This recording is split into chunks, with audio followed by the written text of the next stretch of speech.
All right, today we're going to be looking at a debate between Yaaron Brooks of the Ayn Rand Institute, who you might have guessed is an objectivist, and David Pakman of the David Pakman Show.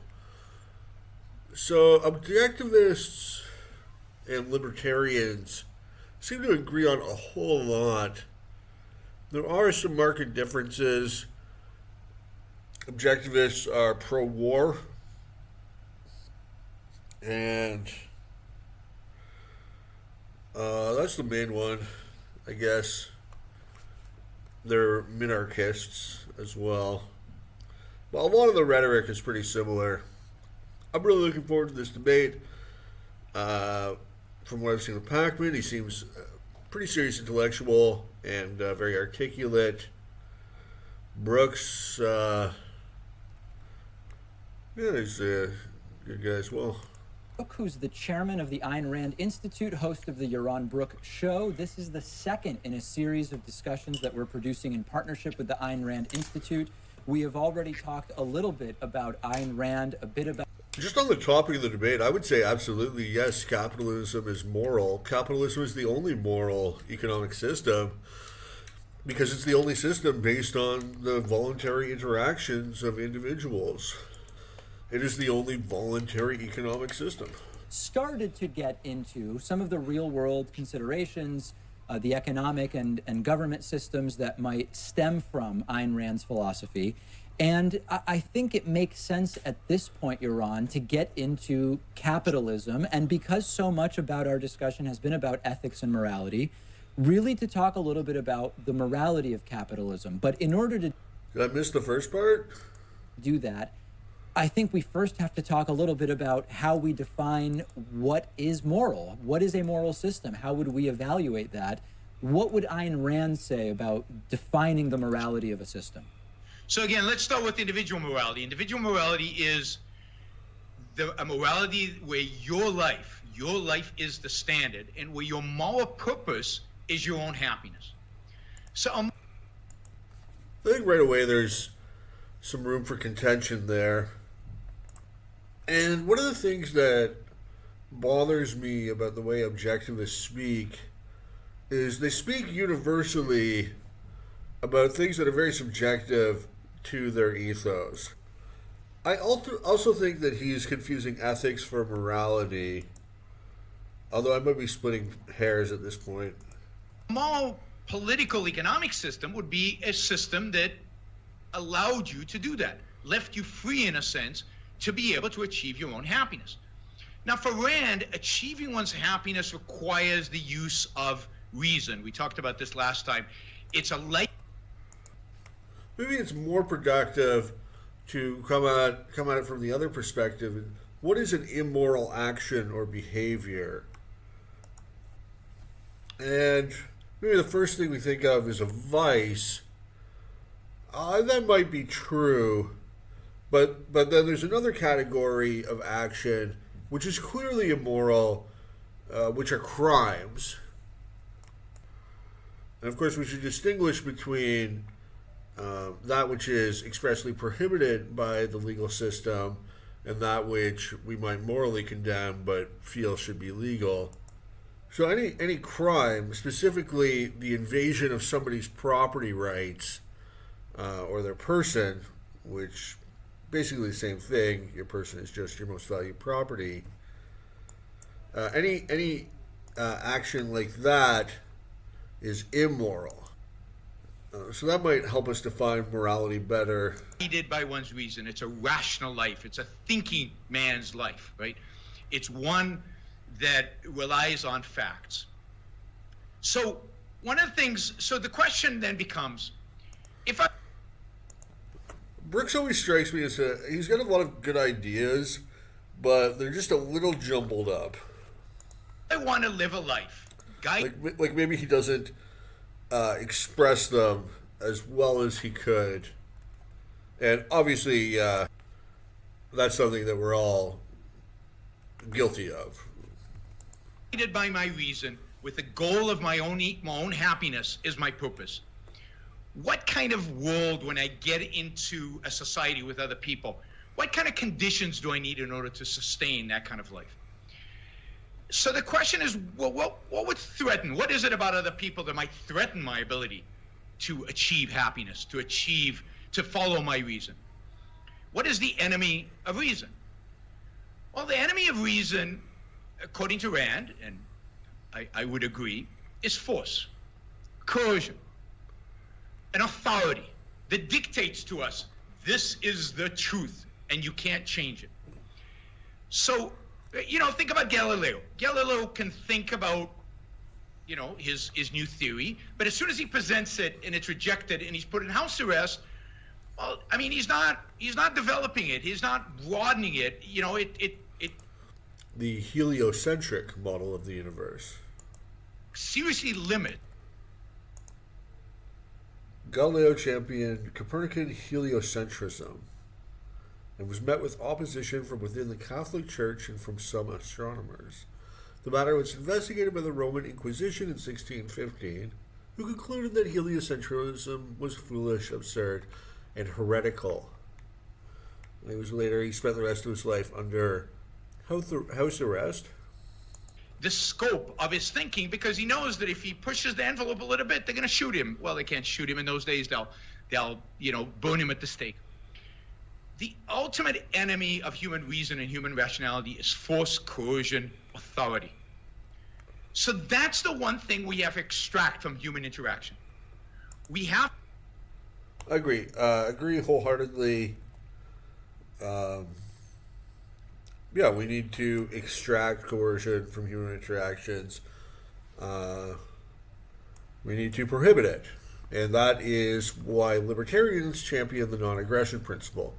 The idea that you cannot initiate force against an innocent, and you cannot threaten them with force. You cannot use coercion either. This is a key principle in human interaction that basically everybody follows in their day-to-day life. It's not a particularly controversial principle unless you extend it logically to all organizations in society, including the state, at which point you do have a conflict with virtually all political philosophies. Individuals free to think what they want and to act on those thoughts, and as long as they're not using coercion on others, leave them free. And that's the concept that defines that, is a concept that John Locke comes up with, which is the idea of individual rights. Individual rights are the moral, it's a moral idea that basically says individuals need to be free to pursue the values that they need in order to succeed in their life, to achieve their happiness. They need to be left free from coercion and force.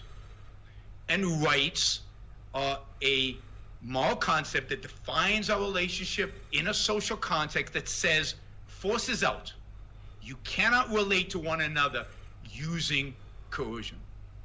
So that sounds like it makes a lot of sense in many ways. And the only thing I want to interject here as we start to explore this is when we talk about force, we could imagine force coming in the form of, from an oppressive government in Stalinist communism. We could imagine force coming in a different form from a corporatocracy in which the desires of the average individual person are effectively irrelevant because they don't have the corporate or financial power of large corporations. I mean, if we're properly in... So, this sort of hinges on what he means by corporatocracy. But basically, I think Pakman's wrong here. Leftists, Marxists in particular, have this idea that there's this thing called corporate power. And once a firm gets to be a certain size, gets a certain amount of market share, they can just dictate to everybody how things are going to be. That's not true. Basically, corporations always have to be responsive to consumers. So if they produce something that people don't want to buy, nobody's going to buy it, and they're going to have a big problem. Another issue is the term coercion has grown to mean more than compelled through the threat of violence. defining force, I think we'll get a lot of agreement on what you've said so far. Well, I don't think you can widely define force in the way you just did. Really? We have to have a clear definition. Force is force. It is inflicting violence on somebody else. It is physically penalizing somebody else for their views, for their actions, for what they've done. And of course, force is appropriate. If there's a murderer out there, you want to physically remove him from the scene, put him in jail, use force to defend yourself. They're appropriate uses of force. But force is not me, convincing you or, intellectually manipulating you as some. I believe every individual has free will. As long as we interact with one another on a voluntary basis, force has no place in interaction. Let's put corporate force, or how you define corporate force. No, see, I think that's the problem. I think we're going to disagree there. For a second. We're going to okay. I mean, I'm happy to go back to it, but let's get to capitalism. Let's define capitalism, and then I'm happy to go wherever you want to go. That's fine. I'll just mention my 15-second interlude is, I think that if we are already a priori defining force in this narrow a way, we are already preempting one of the most important parts of the conversation, but we can come back to it if that's the way. That's fine. It's easy to come back to. Okay. Sure, but yes, Ayn Rand is defining force in this, you would think, narrow way, but this is the way force has been defined for a long time, and this is not an unconventional view of force. It's only in the modern world. That's right. It's outdated in the modern world, I would argue. We define force to include certain voluntary transactions that people engage in. But so if we define force in those terms, then Rand would say we create an institution called government. And the purpose of government, the only purpose of government, because the only threat to individuals and the only threat to reason is force. The purpose of government, the only role of government, therefore, is to extract force from society, to protect us from the use of force by other people, domestically or internationally, to arbitrate disputes between us so we don't revert to. The problem exists, though, when you grant an organization a monopoly on arbitrage, on arbitrating disputes, on dispute resolution, including disputes involving itself and other parties. There's no way to constrain it to this nice little box of limited government that you've set up, because if this organization exceeds the bounds that you've enforced on it, well, you're forced to go to this organization and ask it to resolve the dispute and say, do you have the power to do that?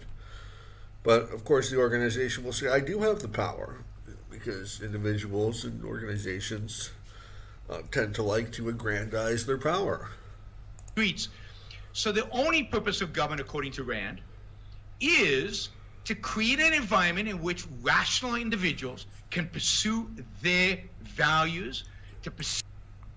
Still, I agree with Brooks that it would be a much better society where the state confined to dispute resolution and enforcing contracts and prosecuting crime, rather than the Leviathan state that we have today, which is involved in wealth redistribution, ownership of the means of production in various industries like education, infrastructure, involved in health insurance, and so on and so forth. In pursuit of their own happiness, right? That is it. And anything else that the government does, it by definition violates rights, because government is an agency of force. Government is an agency of coercion, of authority. So we can move into how that relates to a capitalist system. I mean, I think that this is the problem with, if you define the terms in this way, when you control the inputs, you lead to a seemingly rational output, which I can tell we are going in the direction of being a relatively free market capitalist system. Absolutely free. Okay, so you're going even further.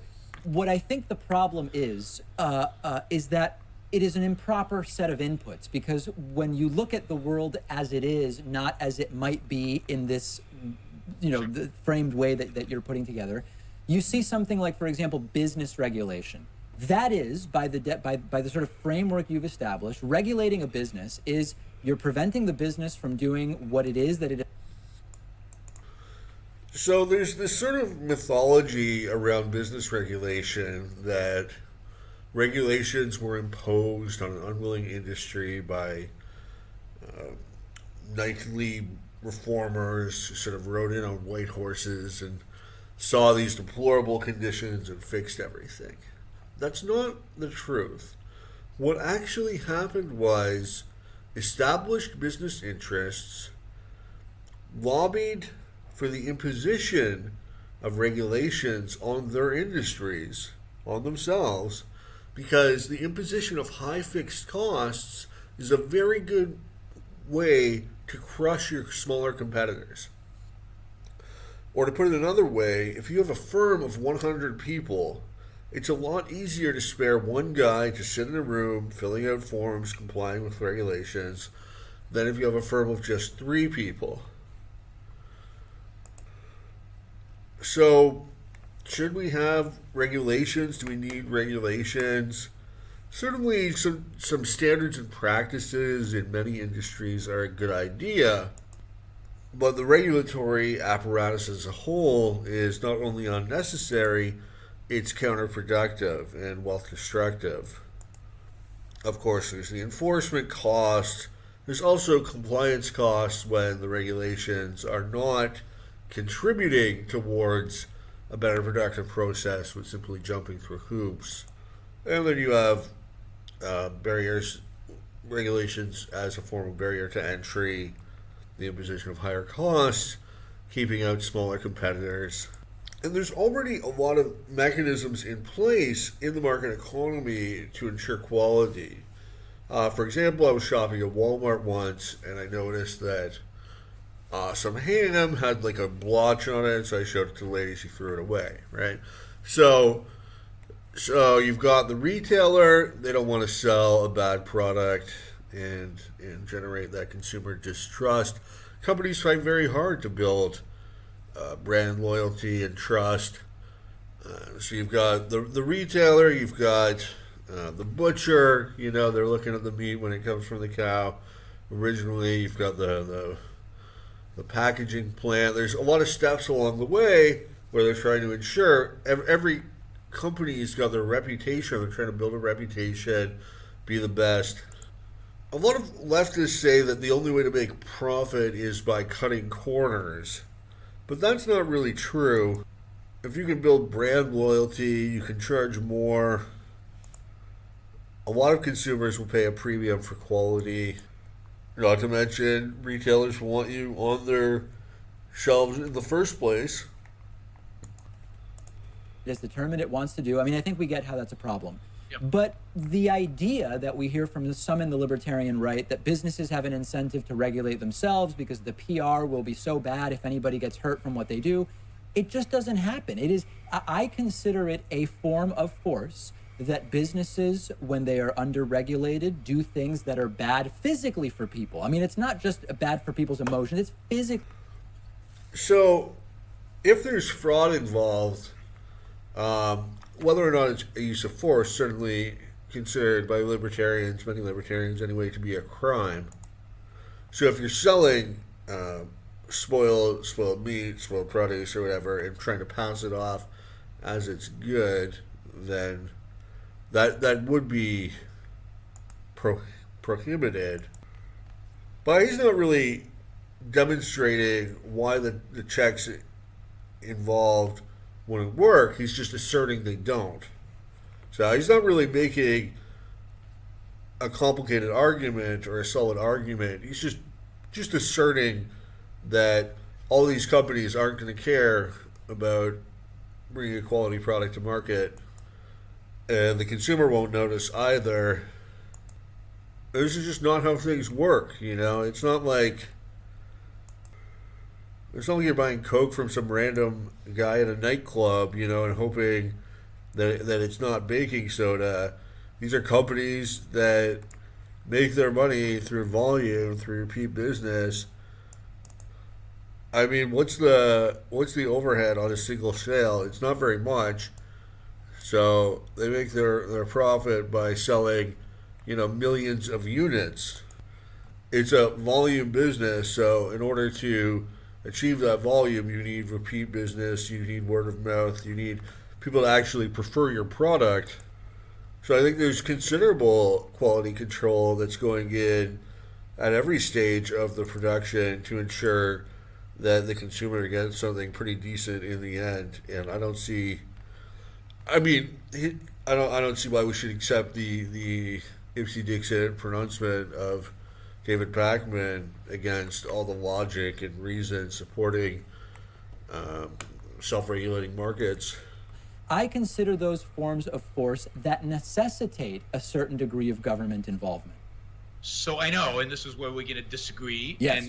And the disagreement, I think, harkens back to some of the issues in morality. But let me be clear.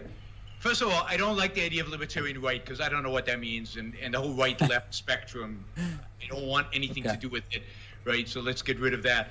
But I'm for no regulation, or for regulations. We could argue. Do you even political compass, bro? Very particular cases where corporations or businesses, in what they're doing, are inflicting so much risk that it is a violation of somebody's rights. But generally, I'm for no regulation. Not because I believe that markets can solve these problems far better, but because there's no right to regulate, right? The point is this: as long as a corporation has not inflicted physical harm on you, you have no claim against the corporation. If it inflicts physical harm against you, that is when, yes, government should step in. Just like if I inflict physical harm on you, then the government should step in. But the government cannot preempt, say, Yaaron, you've got that funny look in your eye. You're going to punch David any minute now, so we're going to restrain you in advance. That is inappropriate law, and that's how you get authoritarianism. Well, hold on a second, but I don't think that's how it. So you're. That's exactly one what thing. it is. Let me give you a different example. You have a government that says, listen, the industry of producing large plastic, large plastic manufacturing. Okay, go ahead. Can we put environmentalism in the side for a minute? Okay, forget about it. Forget about that one. Just for a side for a minute because it's complicated. Fine. Let's do a different example. Let's do food or something like that, right? Let's do insurance, car insurance, for example. I mean, let's make it something a little more mundane. Sure. The government says, if you, because car insurance ties into so many different things that influence, public roadways and accommodations, people's health. Privatize the roads. Which are manufactured. If you want to be in the business of auto insurance, that's fine, but there's a certain set of rules that you're going to have to abide by with regard to whatever, right? Premiums and the way. So I think the better argument here for Pakman would be the government's got to make auto insurance mandatory. Since it's mandatory, they can charge whatever they want. Ergo, you need price fixing. I don't see an argument for government regulation of insurance just on its own. Can be sold and all these different things. Nobody is forcing an entrepreneur. Hold on a second. Let me at least frame the question. Nobody's forcing anybody to be in the auto insurance industry. Nobody is coming in and saying, I need you to do this, and here's exactly what I'm going to do to you. There's all sorts of businesses you can participate in. Here's one we've identified where there will be some rules you have to play by, period. But there is enormous force being inflicted here. Let's say I'm an entrepreneur. Yeah. I have a new idea on how to deliver auto insurance that breaks the rules, which almost every new idea does. That's the nature of new ideas. Uber breaks the rules. Every new innovation breaks the rules in some way. And I want to offer this insurance. And there are people who are willing to buy it. There are people who are willing to reinsure it or whatever. Everybody I deal with, I'm dealing with honestly. I haven't committed fraud. I haven't done deceptive advertising or anything like that. I'm dealing with it honestly. I'm providing a product that people are voluntarily buying. And when the accident happened, I'm paying up. So I'm doing everything by the book. but I'm, it's online, or if it's virtual, or something new is being attempted here, or the way I do the premiums violates the regulation.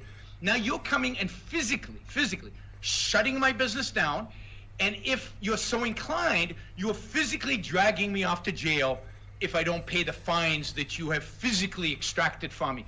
There is clearly physical force here because you're limiting.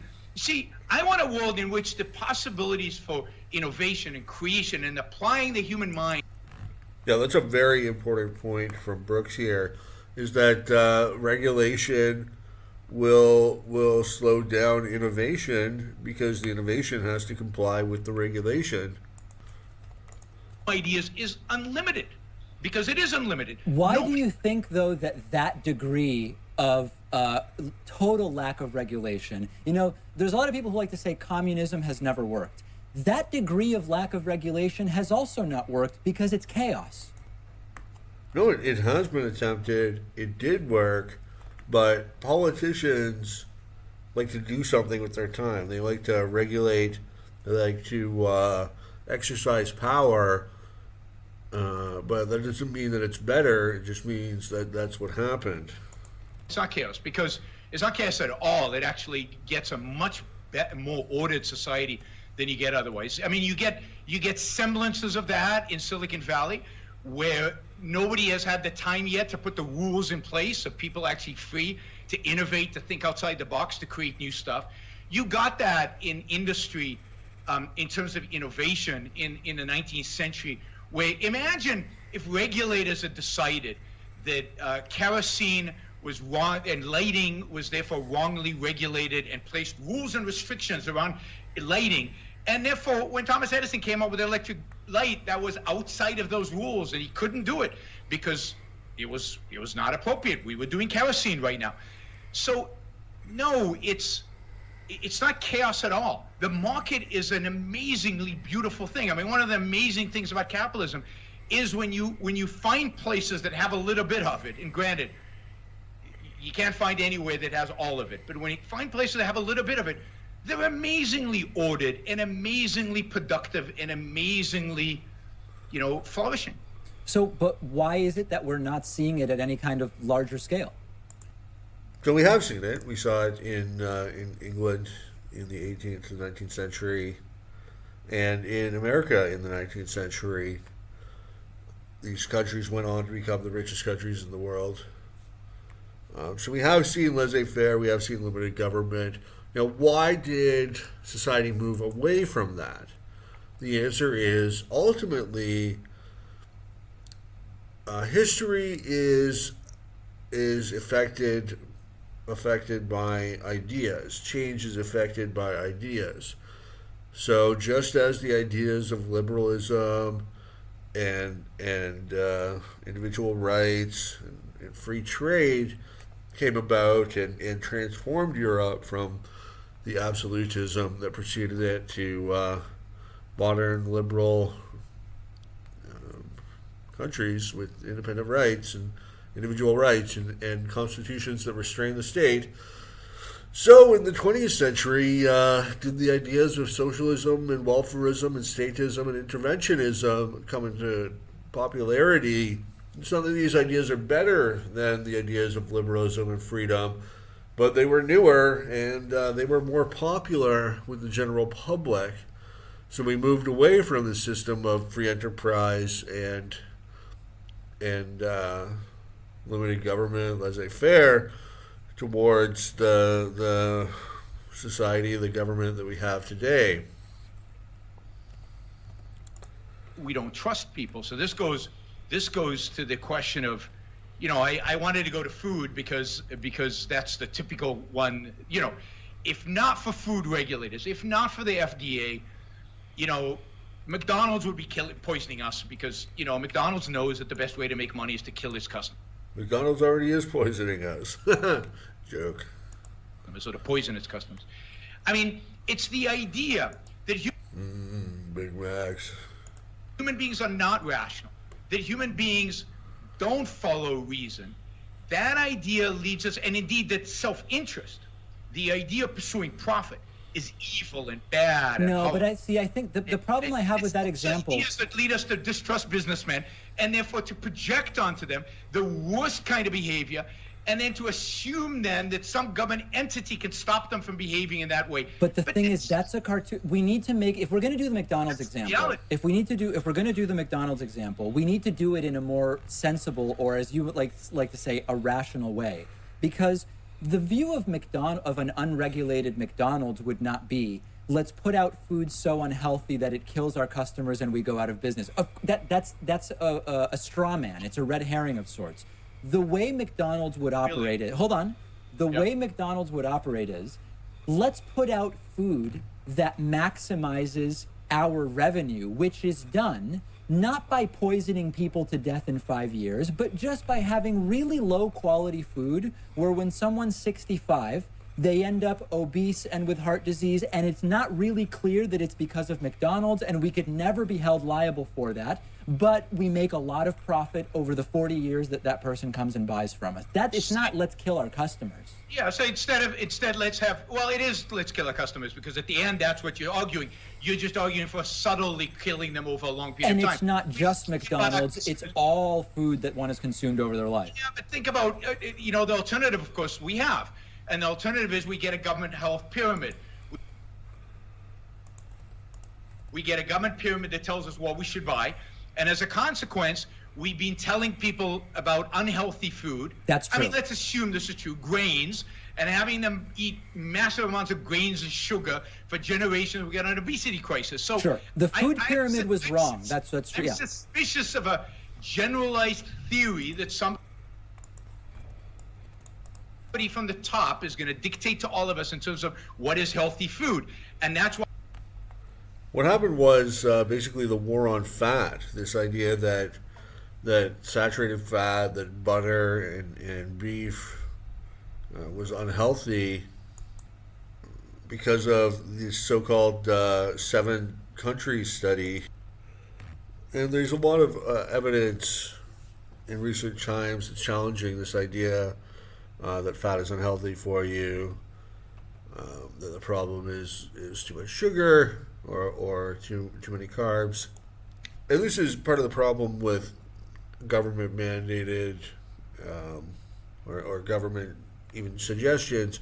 There's a lot of contention in the science of nutrition about what the ideal diet is. You can look at the Japanese, which have higher rates of centurions than any other culture, and yes, they tend to eat sort of lower fat. They tend to eat fewer calories in general, and then also their lifestyle is very different. More active, walking around everywhere, and also they have these close-knit communities, so that's another factor. So some argue the complete opposite, that you should eat a high-fat, moderate protein diet and completely eliminate carbs. I think there's a pretty broad consensus that sugar is bad, or too much sugar is bad. And if you look at the French, they have very high instances of saturated fat in their diet, eating a lot of butter, and they have low heart disease. Same with the Inuit. The Inuit were a carnivorous culture, and they had immaculate cardiovascular health, something that perplexed explorer Vilhjalmur Stefansson, author of Not by Bread Alone, who went to live with the Inuit and observed their dietary habits and also observed their immaculate cardiovascular health. And when he returned to civilization, he attempted to replicate the Inuit diet by eating all meat for a year. At first he fell sick because he was eating just the lean meat. But once he started getting fattier meat into his diet, he showed perfect health after 2 years as a carnivore. Place where different foods are proposed. But let's take your example where they're poisoning us slowly. For lack of a better term. Which is what people think McDonald's is doing anyway, right? Yeah. Because meat is bad for you. I actually think it's the bun that's killing you, but put that aside, right? I mean, imagine if that were true, and imagine that there is some knowledge about this, not that they're doing it, but there's some objective knowledge about nutrition, that we know what's good for us and we know what's bad for us. Yes. So let's say McDonald's is selling us this stuff that over the next 50 years is going to cause us cancer and we might die. Now, there is a massive incentive for people for those who know nutrition, to look at McDonald's food, test it, evaluate it, and provide information about the quality of that food. And then allow individuals to make decisions about whether they want to be poisoned over 50 years or not. And people make those decisions. I still see people. That's the thing, is that health isn't the only metric by which you can evaluate your decision making. To some people it's very important, to other people less so. You can't really say that the satisfaction that a man gets from smoking a cigarette isn't worth the potential health costs. Evidently he thinks it is. Everyone's going to make their own analysis of what their various ends are, given their means, what they want to achieve.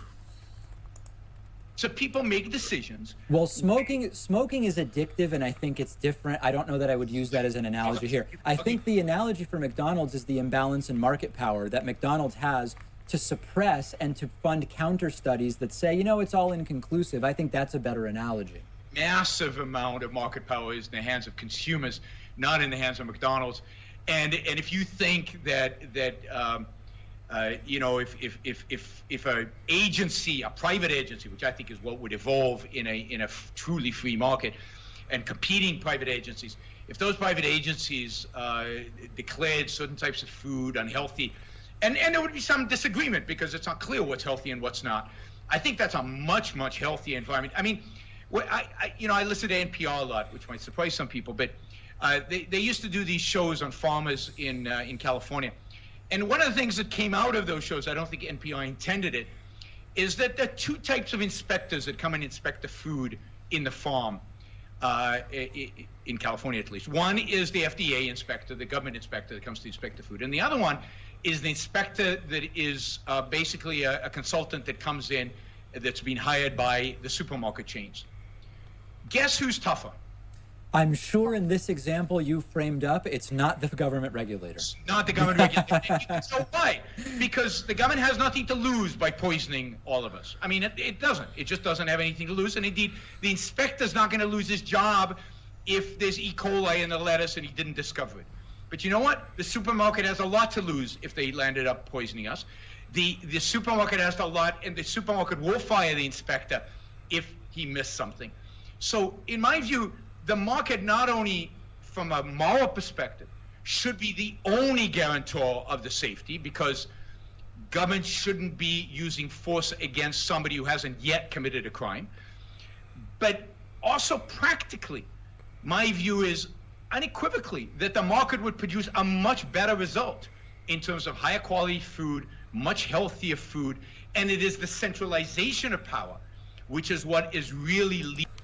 Not to mention, it's all consumer choice. I mean, the grocery store's got every type of food you could possibly want. At the end of the day, people are going to choose what they're going to choose. You can't help that.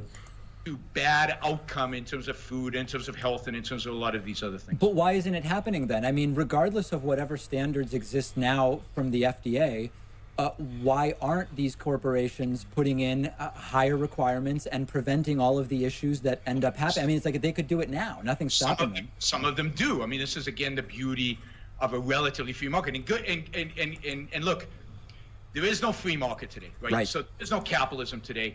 We both know these markets are heavily regulated. Maybe you want to regulate them more. I would like to get rid of all the regulations, but they're heavily regulated today. For example, if I want to compete with the FDA, there's no market for that, or there's a very limited market for that. You don't get the kind of outcomes that you would get in a true free market. And in my view, we are all much, much poorer, both spiritually and materially, because of that. We don't see the unseen, which is what's really interesting in economics, kind of what could have happened, what is the alternative. So that's one reason we don't see it. But the second is, the beauty of the market today is the options that you have. You don't have to go to McDonald's. There are like 500 different little places that sell a variety of different hamburgers, Some of them are grass-fed, and some of them are Kobe beef, where the beef is massaged every day. And some of them are not even meat; they're vegan because they grow them in labs, or they're created out of vegetables. I mean, the amount of variety. So whatever your view of health is, you can find a niche, and usually, for the most part, at a reasonable cost, of every variety of type of food that you want. Versus, if we had more regulation and we forced everybody to be at the same, you would have less variety, less choices.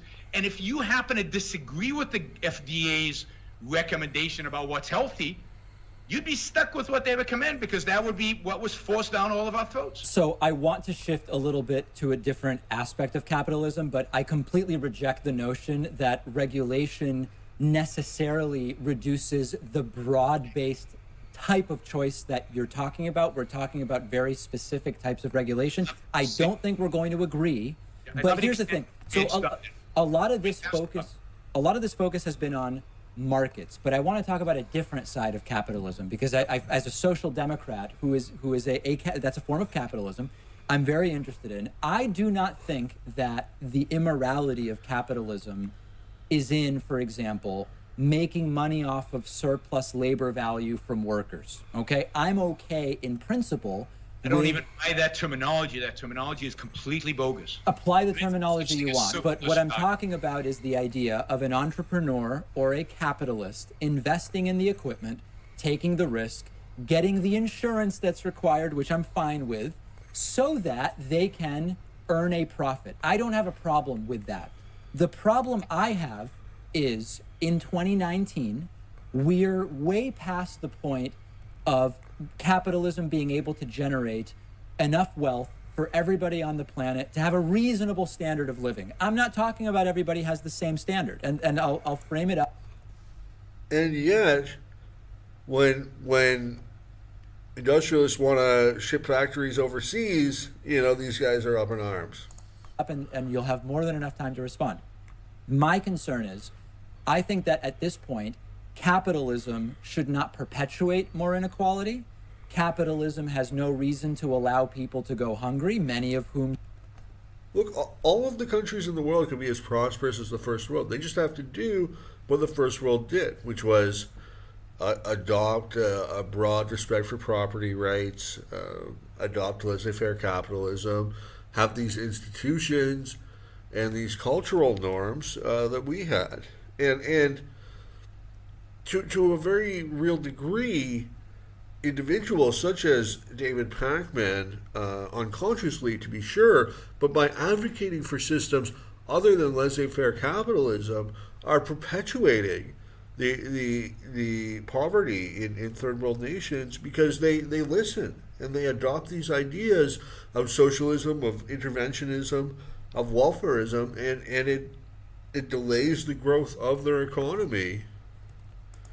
Still do and die of hunger on our planet, and that is when intellectuals such as David Pakman criticize sweatshops in the third world, which are doing the most direct benefit to bringing jobs, bringing capital overseas, creating economic opportunities, allowing the workers to save and reinvest in their local economy. When they criticize that, then that stops those things from happening.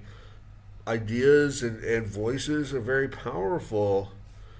So I would say a lot of the responsibility rests at the feet of intellectuals like David Pakman for the inequality that exists throughout the world. Where I find the system to be practiced in an immoral way. I don't think the system fundamentally is immoral. So that to me is really bizarre, right? Because there is no limit to how much wealth can be created. There is no limit to how good life can be for everyone. That's not true. We are on a planet of limited physical resources. Not really. I mean, technically there's some finite limit, but the Earth to its core is nothing but natural resources, and we have plenty of labor. Capital can always be created. Even once we exhaust all of the Earth's natural resources, there's outer space, and by that time we will have the technology to colonize other planets and mine asteroids. Resources. There is some limit to the wealth that can be created. None of that is true. I don't believe in limited resources. We can get to that. Okay. But let me just address this. 8 billion people. How do we? There's no limit to how much wealth can be created. Even if Disagree. the planet has limited resources, we haven't even touched the beginning of exploiting those resources. There's so many still. It's a massive Different ball. argument. There's a massive ball of resources. We've touched a little bit of it, and there's a ton of resources still available to us. But 8 billion people, 30 years. I mean, the deepest mine is something like 4 kilometers deep. The Earth's core is 20,000 kilometers down. We have tremendous untouched resources, and will for thousands of years. Not to mention, resources can be recycled. We have renewable resources as well. Natural resources is not really the issue. Years ago. Yeah. 30 years ago. About 30% of the world population lived on $2 a day or less, according to the United Nations. I knew you were going to do this. But I'll let you do it. Yeah. This is fact. Okay. Right? I'm using fact. Right. Today, that number's 8%. And So the World Bank and the United Nations have differing opinions here. The World Bank says half of the global population lives on less than $7 per day, with 648 million subsisting on less than $2.15 a day. So that's in line with what Brooks said. And then the United Nations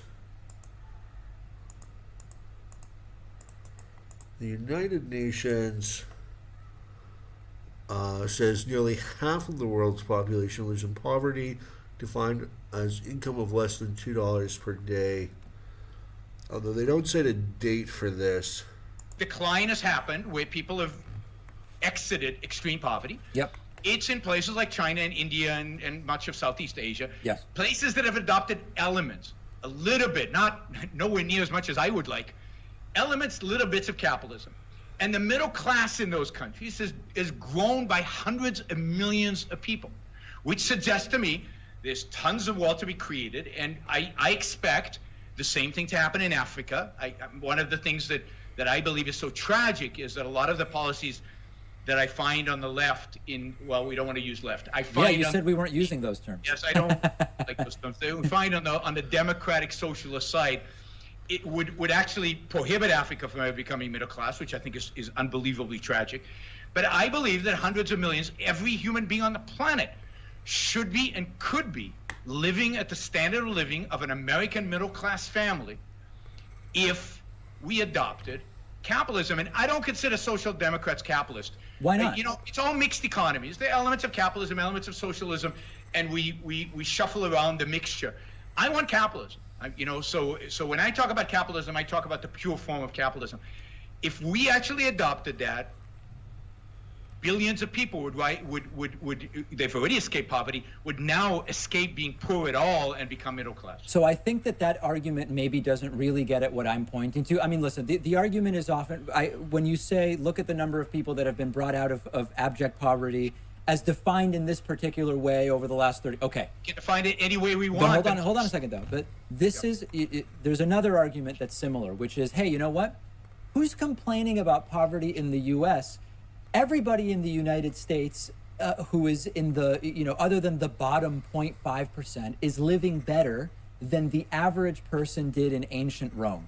Who cares? I mean, it is not today's standard. The whole point is we are at a different place today. Why are we comparing ourselves either to countries that we don't want to?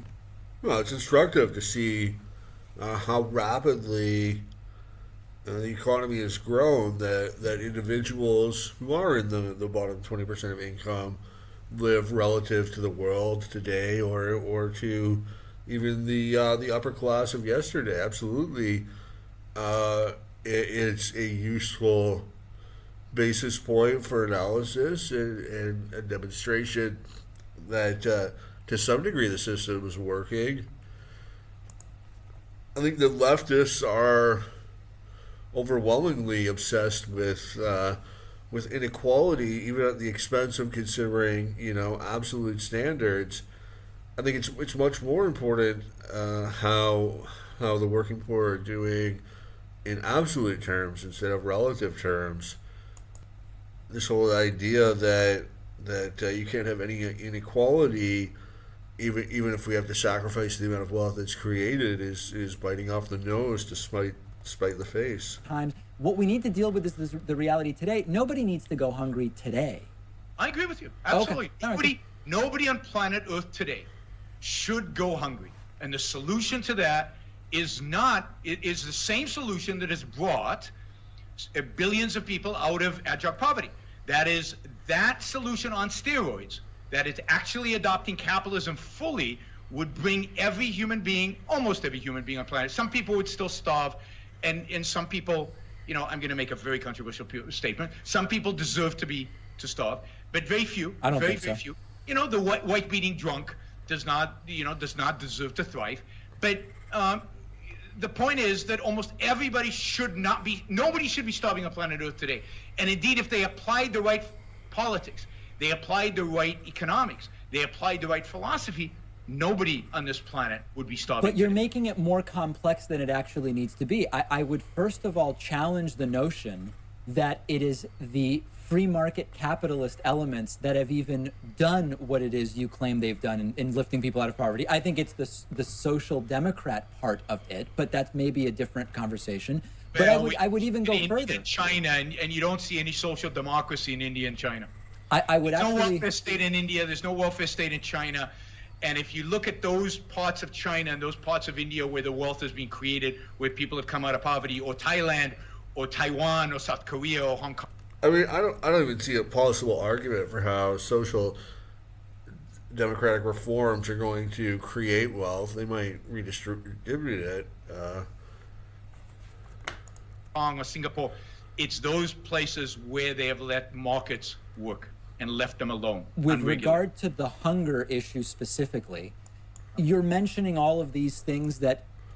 I mean, if you look at conditions in the United States during laissez-faire, you had a very, very rapid increase in standards of living for workers, same as in England during industrialization, long before the welfare state or any social democratic reforms were instituted.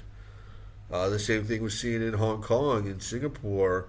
They adopted basically laissez-faire, very non-interventionist government, and per capita income skyrocketed. They became extremely wealthy city-states. Need to happen, including changing to this strictly free market capitalist system.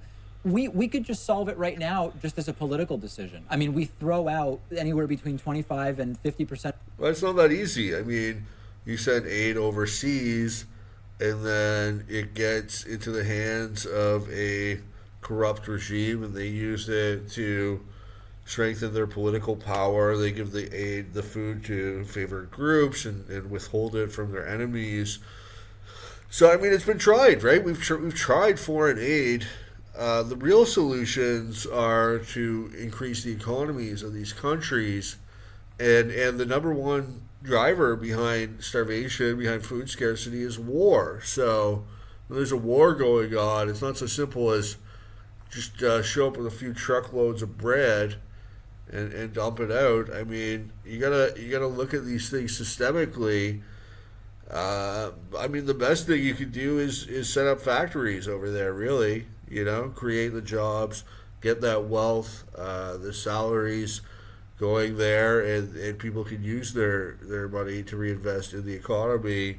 That's probably the number one thing that we could do. Obviously, teaching them about the beauty of capitalism is up there as well. Of the food that is... But so long as these countries don't have the rule of law, don't have market economies based upon the idea of property rights, I mean, they don't have well-respected property rights. It doesn't really matter what we're going to do. They're always going to be in a quagmire of violence and chaos. Grown, if you consider everything from the fields through stuff sitting and going bad in different places. there is just not a political will to solve the problem. I don't think we need to totally restructure in the way you're suggesting. It's a few tweaks to the system we have. That's completely untrue. If you look at the number of the hundreds of millions that are going starving, the amount of food, the necessary to ship it, that's just untrue. We'll focus on the U.S. to begin with. Of course, it would require massive amounts of coercion. It would require massive amounts of force that have a cost in and of itself, and that, in my view, are completely immoral. And your goal of eradicating poverty does not justify using force against individuals. Well, we're talking about hunger now. So we're talking about hunger, and we're talking about we could do the U.S. or not. I mean, how would going... If my neighbor's hungry, yeah, he has two choices. He can come to me and ask for help. And in most cases, I'd be happy to help him. Or he can pull out a gun and take my stuff. He has no right to pull out the gun and take my stuff. And democracy doesn't make it legitimate for him to take the gun and take my stuff. Sure. So voluntarily, we can all voluntarily solve. And that's the essence of it, is the moral argument. Coercion is wrong. And that's the problem with the state, is that the state is the monopoly on force, and engaged in wealth redistribution, taxation, coercion. Solve this problem. It's obviously not the highest priority we all have in our own lives, and therefore we're not solving it voluntarily. And add to that, foreign aid, this kind of aid to poor countries, has never brought anybody out of poverty. Okay, so that I agree with. I've talked a lot. Yeah. What we need to do in Africa is bring them the ideas that will allow them to bring themselves out of poverty. What we need to do is for them to adopt the ideas, and this I'm all for, advocating for them, instead of doing all the foreign aid and charity and all these other projects that I think have marginal, if often negative impact. Let's bring the political philosophy of the Enlightenment. There's nothing wrong with non-governmental aid, charities. Another very effective solution is through immigration, through allowing people from third world countries to come and work in first world countries, enjoy that high salary, and then send money back home to their families. You have that's sort of a targeted foreign aid. It doesn't cost the taxpayer anything. There's no coercion, as Brooks would say, and it ends up going to support families that are desperately in need. Let's bring those ideas to Africa and to the parts of Asia that are still suffering. Yeah. And I think what you'll see is the eradication of poverty without any of us having to ship food to another country. Because the problem in the world, you're right, is not a lack of food. All right, I'm going to end the debate on that point. Overall, a decent discussion, I thought. Obviously, I'm much more in the Brooks camp, but I feel like Brooks sort of dominated the discussion. It'd be nice to hear a little more about Pakman and his ideas. Obviously, Brooks does have a tendency to ramble a little bit, and he's very. He has his system; it's all set out, so he likes to go through it. I agree with pretty much everything he had to say. I liked how cordial the discussion was. Certainly, Pakman made a few good points as well.